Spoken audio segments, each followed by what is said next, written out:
예, 반갑습니다. 자, 이번 시간에는 그 1세대 1주택 비과세 요건 중에서 원래 이제 다주택자가 집이 두 채 이상 있는 사람이 집을 전부 다 정리를 하고 마지막 한 채 남았을 때 이걸 이제 1세대 1주택 비과세를 해줄 때 여러 가지 그 법이 바뀌면서 논란이 좀 있었습니다. 자, 거기에 대해서 한번 살펴보도록 하겠습니다. 자, 가시죠.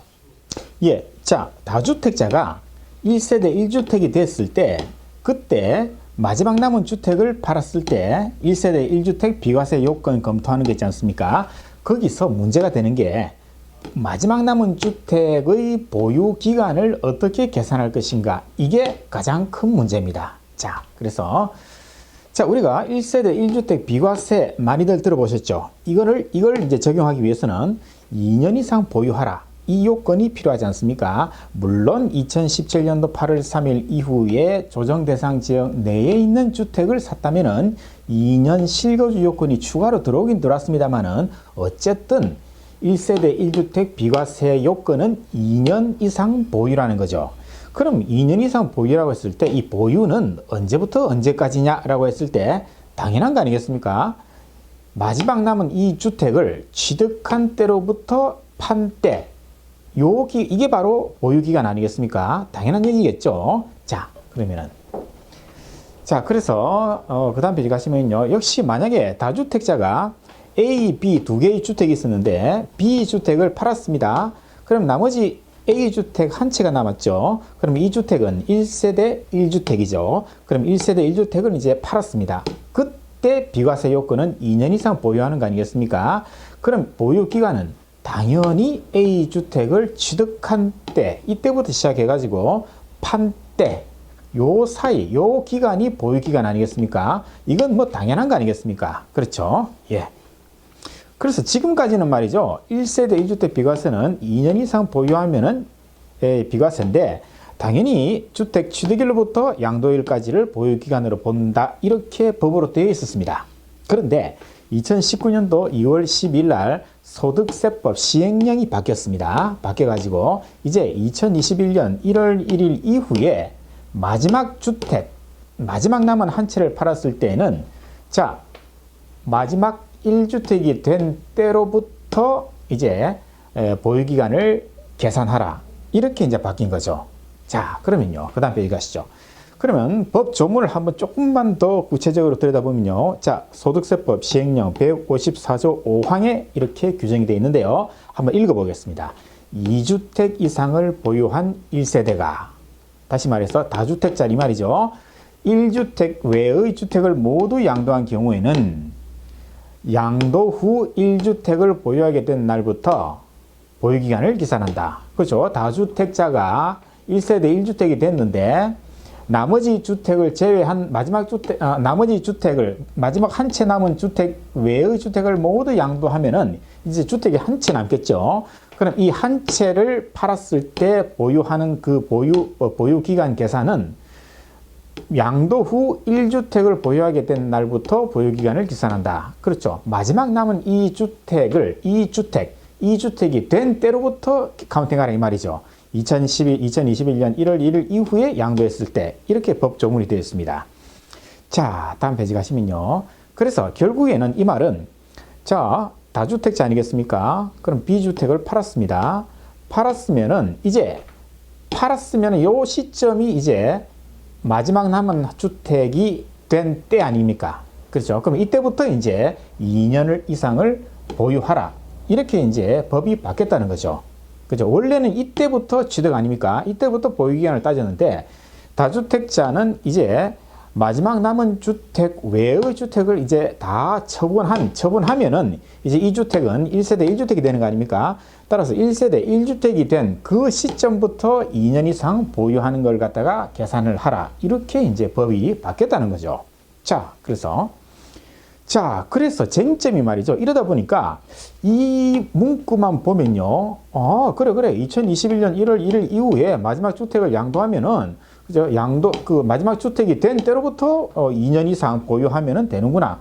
별 문제가 없어 보인다. 그죠? 그런데 이게 상당히 논란이 됐습니다. 이 바닥에서 굉장히 많은 논란이 됐어요. 왜냐하면 주장이 두 개로 나뉘었습니다. A 주장은 말이죠. 그래, 법조문 그대로 마지막 주택이 된 날로부터 양도일까지를 보유기간으로 계산하자. 마지막 남은 1세대 1주택은 이렇게 하자. B 주장은 아니다. 마지막 주택의 원래 취득일로부터 양도일까지를 보유기간으로 보자. 이런 두 개의 주장이 이제 팽팽히 맞섰습니다. 자, 그래서 다음 페이지 가시면요. 그럼 A 주장은 어떤 근거로 이런 주장을 했느냐면요. 2021년 1월 1일 이후에 1주택이 된 자가 양도를 하면 무조건 적용하자. 자, 그래서 마지막 주택을 제외한 주택들을 언제 처분하든지 간에 그거는 신경 쓰지 말자. 한 번이라도 다주택자였다면은 2021년 1월 1일 이후에 마지막 주택을 팔았다. 그러면 무조건 마지막 1주택이 된 때로부터 기산하자. 이런 주장이고요. B 주장은 그렇지 않다. 2021년 1월 1일 현재 마지막 한 채 남은 사람이라면은 이걸 적용해서는 안 된다. 즉 2021년 1월 1일 이후에 다주택자가 주택들을 정리한 경우에만 적용을 하겠다. 그렇죠. 그렇기 때문에 당연히 마지막 남은 주택은 취득일로부터 원래 취득일부터 기산을 해야 된다. 이런 주장이죠. 그래서 기획재정부가 이제 드디어 최종 답변을 했습니다. 여기에서 교통정리를 해줬습니다. 기획재정부 재산세제과 1132 2020년 12월 24일 날 발표가 됐는데요. 여기서 이제 확실하게 답을 해줬습니다. 자, 보시죠. 어떻게 답을 했는가 하면요. 자, 보시죠. 이걸 누가 질문을 했습니다. 개정 규정, 그죠? 요거 시행일 전에 다른 주택을 모두 양도하고 2021년 1월 1일 현재 1세대 1주택인 자가 해당 주택을 양도하는 경우 보유기간은 어떻게 계산합니까? 그죠? 자, 2020년 12월 30일까지 다주택자가 모든 주택을 다 처분하고 2021년 1월 1일 현재 딸랑 한 채만 남은 이 사람이 그죠? 1월 1일 이후에 만약 팔았을 때 마지막 주택은 언제부터 그런 보유기간으로 봐야 되겠습니까? 라는 질문에 이렇게 답이 왔습니다. 2021년 1월 1일 현재 1주택만 보유하고 있는 1세대가 해당 1세대 1주택 보유 상태를 유지하다가 그 주택을 양도했을 때에는 비과세 판정을 위한 보유기간은 자, 양도하는 당해 주택의 취득일부터 계산하라. 그렇죠. 그렇죠. 원래 마지막 주택 취득한 때로부터, 취득한 날로부터 이제 보유기간을 계산하라. 이렇게 답변이 왔다는 거죠. 자, 그러면 다음 페이지 가시면요. 즉, 양도하는 당해 주택, 마지막 남은 주택을 말합니다. 취득일부터 계산하라. 이 말은 A가 아니고 B 주장이 맞다 이 말입니다. 마지막 주택의 취득일로부터 양도일까지를 2년 이상 보유기간이 되는지 확인하면 된다 이 말입니다. 자, 그래서 자, 결론은 이거죠. 그죠? B주택을 팔았는데 2020년 12월 30일까지 다 팔았다 이 말입니다. 그래서 2021년 1월 1일 현재는 A주택 한 채만 딸랑 남았다. 그런데 이 주택을 팔았다. 그때는 생각하지 말고 A주택의 원래 취득일로부터 보유기간을 계산하라. 이 뜻입니다. 자, 그러면요. 자, 그래서 이제 총 결론 말씀드리겠습니다. 2021년 1월 1일 이후 양도분부터 적용한다라고 하는 새로운 법 조문은요. 자, B 주장이 맞다는 거죠.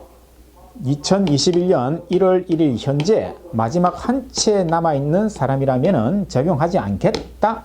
2021년 1월 1일 이후에 이때 이후에 다주택자가 주택들을 정리한 경우에만 적용을 하겠다. 즉 2020년 12월 31일 이전 다주택자가 주택을 정리한 경우에는 이제 적용을 하지 말자. 적용을 하지 말자. 이 말은 그렇죠. 마지막 남은 주택부터 기산하지 말고 원래 마지막 남은 주택의 원래 취득일로부터 보유기간을 계산하자. 이 뜻이 되겠습니다. 예, 여기서 결론을 한 번만 더 말씀드리면요. 원래 다주택자였는데 2020년 12월 31일까지 한 채만 남겨놓고 나머지 주택을 다 처분을 했습니다. 그러면은 2021년 1월 1일 현재는 마지막 한 채가 남아있을 거 아닙니까? 그럼 이 한 채를 2021년 1월 1일 이후에 언젠가는 팔겠죠. 그럼 그때 팔았을 때 이 주택의 보유기간은 언제부터 계산하는가? 이게 가장 큰 문제였는데요. 요거는 기획재정부가 확실히 답을 해줬죠.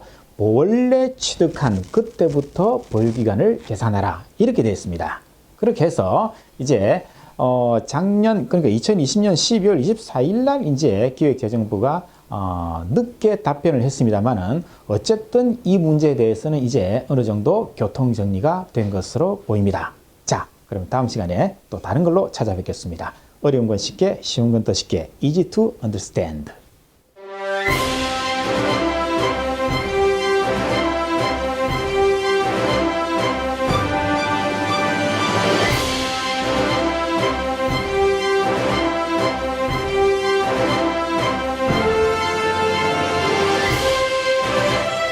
어려운 건 쉽게, 쉬운 건 더 쉽게. Easy to understand. Easy to understand.